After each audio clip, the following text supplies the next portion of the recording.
집중호우가 내릴 때마다 침수 피해 걱정하시는 분들 많으시죠. 수해를 줄이기 위해 제주에서 막대한 예산을 들여 하천 정비가 진행 중이지만 정비 방식을 두고 논란이 끊이지 않고 있습니다. 지난 7일 제주다운 하천 정비를 주제로 제주도가 마련한 세미나가 열렸는데요. 이 세미나에서 주제 발표를 했던 제주환경운동연합의 최슬기 생태보전국장과 이 문제 살펴보겠습니다. 안녕하십니까? 안녕하세요. 네, 어서 오십시오. 자, 먼저 제주 지역 하천 현황이 어떻게 되는지 궁금한데요. 네, 지금 현재 제주의 하천은 국가하천이 없고 전부 지방하천으로 지정이 되어 있는데요. 지방하천이 62개가 분포하고 있고 그보다 작은 소하천의 경우에는 82개가 분포하고 있습니다. 대부분 강우시에만 유출이 일어나는 건천의 특성을 보이고 있고요. 상시 물이 있는 구간이 있는 하천이 9개가 있습니다. 제주의 하천은 북부와 남부에 주로 분포하고 동부와 서부에는 분포하지 않는 특성을 보이는데요. 이렇게 하천이 한라산에서 해안까지 상대적으로 거리가 짧은 북부와 남부에 분포하고 있기 때문에 하천 길이가 짧고 하천의 유역 면적 또한 작은 특징을 보이고 있습니다. 또한 하상 경사가 급하고 유로가 직선형으로 발달해서 홍수 발생 시간과 유출 지속 시간이 짧은 특성을 보이고요. 가장 중요한 특징은 한라산부터 해안까지 하천의 바닥에 안반이 드러난 안반 하천의 특성을 보이고 있어서 한반도와 그 성격을 크게 달리하고 있다고 할 수 있습니다. 네, 말씀해 주신 것처럼 지금 제주 지역의 하천은 대부분 이제 물이 흐르지 않는 건천인데 환경적으로 볼 때 이게 어떤 역할 또 어떤 가치가 있다고 보세요? 네, 다양한 가치가 있다고 할 수 있지만요. 우선 제주의 하천은 지형학적으로 중요한 가치를 지닙니다. 상류에는 V자국이 발달하고요. 하천 전 구간에 걸쳐서 용암 폭포와 소규모의 침식 지형이 나타나고 있습니다. 그리고 퇴적 작용으로 형성된 지형은 많진 않지만 하중도와 습지를 형성하는 데도 중요한 역할을 해서요. 저희가 흔히 알고 있는 람사르 습지인 천백고지 습지와 수분물 뱅디가 하천의 지표류에 의해 형성된 습지라고 볼 수 있고요. 이런 하천 지형으로 인해서 상시 물이 흐르지 않는 건천임에도 야생동물이 서식하는 데 아주 필요한 조건을 충족시켜주는 것이 바로 하천이라고 할 수 있습니다. 네. 하천 바닥에 크고 작은 물웅덩이가 조류, 양서류를 서식하는 데 아주 필수 조건을 충족시켜주고 있고요. 네. 특히 긴꼬리 딱새나 굴뚝새, 노랑 할미새와 같이 하천 사면에 번식하는 야생 조류들에게도 꼭 필요한 장소라고 할 수 있습니다. 또한 하천은 녹지 추구로서 해발 고도별로 식생을 관찰할 수 있는 아주 중요한 장소라고 할 수 있습니다. 네, 지난 2007년에 태풍 나리가 내습한 이후에 제주도가 막대한 예산을 들여서 하천 정비 사업을 실시를 했는데 그럼에도 불구하고 계속해서 하천 정비에 대한 논란이 끊이지 않고 있거든요. 제주환경운동연합에서 여러 문제들을 제기하고 있었는데 어떤 문제가 있다고 보시는 건가요? 네, 자주 지적되는 문제는 하천 정비의 타당성이 낮음에도 불구하고 공사 구간에 포함된다는 점입니다. 홍수 피해가 있어서 정비를 하는 것이라면은 홍수 피해 실태나 피해 규모가 명확하게 나야 되는데 공개된 자료가 상당히 미비합니다. 즉 피해 면적이나 내용도 굉장히 부실하고 근거가 크게 없는데도 불구하고 계획은 수십억에서 수백억까지에 이르는 공사 예산이 투입이 되는 사업이 설계가 되고 있습니다. 이렇게 홍수 피해에 대한 정확한 근거 자료가 애초에 없기 때문에 하천 정비 사업으로 인해서 홍수 피해를 얼마나 저감해 줄 수 있는지에 대한 분석조차 이루어지지 않고 있어서 문제라고 할 수 있습니다.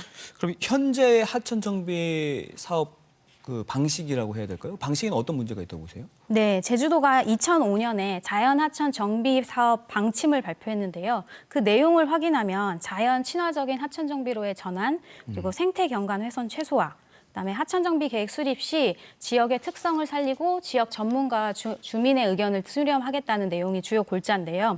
그런데 17년이 흐른 지금도 화상을 건드리는 정비 사업이 진행되고 있고 하천에 석축을 쌓는 과정에서도 굴착기와 덤프트럭이 안에 진입하는 과정에서도 하상이 훼손되고 있음을 확인했습니다.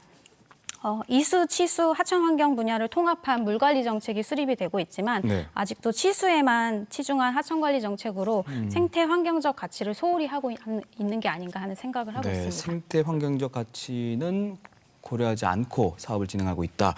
근데 최근 제주에서 이례적으로 하천 정비 사업이 중단된 사례가 있었어요. 네. 천미천 정비 사업인데 어떤 문제가 있었습니까? 네, 맞습니다. 천미천은 제주의 하천 중에서 가장 길고 또 지류도 60개나 가지고 있고 또 일부 지역에 하천 범람에 피해를 주었던 하천인데요. 주변이 오름이거나 숲이어서 정비 사당성이 없어 보이는 중류와 또 상류 구간까지 모두 하천 정비 사업에 포함이 되면서 논란이 되기 시작했습니다. 또한 하천의 하상에 울퉁불퉁한 안반들과 네. 하천벽의 식생이 오히려 유속을 느리게 해서 홍수 피해를 방지하는 역할을 하고 있는데 이 안반과 식생을 제거하는 형태로 정비 사업이 진행되면서 천미천 본래의 하천의 기능을 잃을 것을 염려하여서 중단을 요구했고 이게 제주시에서 중단 결정을 내리게 되었습니다. 네. 2021년에 제주환경운동연합에서 감사원에 요청한 천미천 정비 사업 이 성과 감사 결과가 최근에 나오지 않았습니까? 네. 어떤 결과가 나왔나요? 네, 대표적으로 확인된 사항은요. 네. 이제 수자원법과 제주특별법에 따라서 제주도지사가 10년 단위로 수립 시행해야 하는 하천유역 수자원 관리 계획을 2009년 이후로 5년마다 타당성을 검토하지 않았고 네. 또 10년 단위의 계획도 수립되지 않은 점이 확인이 됐고요. 또한 양 행정시가 상호 간에 하천 기본 계획을 수립하는 기준이 분명하지가 않고 자연 친화적인 하천 정비 사업을 추진함에 있어서도 통일된 기준으로 적용하지 않은 점, 그리고 사업이 우선순위와 관계없이 배정된 예산을 쓰기에 급급했음에도 불구하고 자치도의 관리 감독이 이루어지지 않은 점이 지적이 됐습니다. 결론적으로 홍수 예방을 위한 유역 단위의 종합적인 계획 수립 없이 구간별 수립된 하천 기본 계획에만 의존하여서 추진되었던 하천 정비 사업이 자치도 차원의 철저한 하천 유역 종합 관리 계획 및 하천 기본 계획 수립 시행으로 도민 사회가 공감대를 얻을 수 있는 하천 정비 사업이 추진될 수 있도록 뒷받침되어야 한다는 내용이 강조가 되었습니다. 네. 태풍이나 장마 때마다 사실 하천 범람으로 피해를 입는 사례가 적지 않은데 그렇다면 현행 방식 외에 수해를 좀 줄일 수 있는 방안, 대안 어떤 것들이 있다고 보세요? 네, 홍수 피해 예방을 위한 방법에는 제방, 호안, 하상정비 교량 설치 등 구조물적인 대책 이외에도 제주의 하천관리 시스템 구축이라던가 홍수 예경보 시스템 구축, 강우 및 유출 특성에 대한 연구와 자연적 저류 공간 확보를 위한 조사 등 비구조적인 예방 대책이 함께 이루어져야 될 것으로 보여집니다.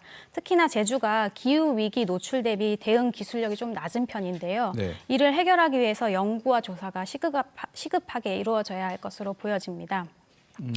현재 홍수량 대부분을 하천에서 분담하기 때문에 하천 규모 대비 과도한 홍수량이 발생하는 상황을 하천에서만 해결하려고 해서 하천 환경이 파괴되는 이제 악순환이 반복되고 있는데요. 네. 이제는 홍수량의 불확실성을 좀 해결할 수 있는 기술적 대책이 좀 마련되어야 되지 않을까 하는 생각을 하고 기술적으로도 있습니다. 대책이 필요하다. 네. 지난 7일 세미나에서 보전관리 등급제를 도입하자라는 주장을 직접 하셨어요. 이건 어떤 내용일까요? 네, 제주의 습지, 오름, 용천수 등은 보전관리 기본계획 수립을 통해서 기본 현황과 전수조사를 합니다. 이 기초조사를 통해서 보전관리 방안을 마련하는 것인데요. 하천도 이제 다른 자연자원과 같이 기초조사를 통해서 보전 등급을 부여를 하고 네. 보전 가치가 높은 하천에 대해서는 정비사업 필요시 원형 보전을 전제로 정비계획을 수립하는 등 관리를 하자는 취지의 대안입니다. 제주도 하천도 수생태 건강성 조사와 평가가 이루어지긴 하는데요. 7개의 하천 일부 지점에서만 진행되기 때문에 대표성이 약하고 또 전체 하천의 특성을 파악하는 데는 한계가 있습니다. 네, 알겠습니다. 어쨌든 하천의 가치와 보전에 대한 이런 논의가 계속될 수 있도록 이런 세미나가 좀 자주 열렸으면 좋겠습니다. 오늘 나와주셔서 고맙습니다. 네. 고맙습니다.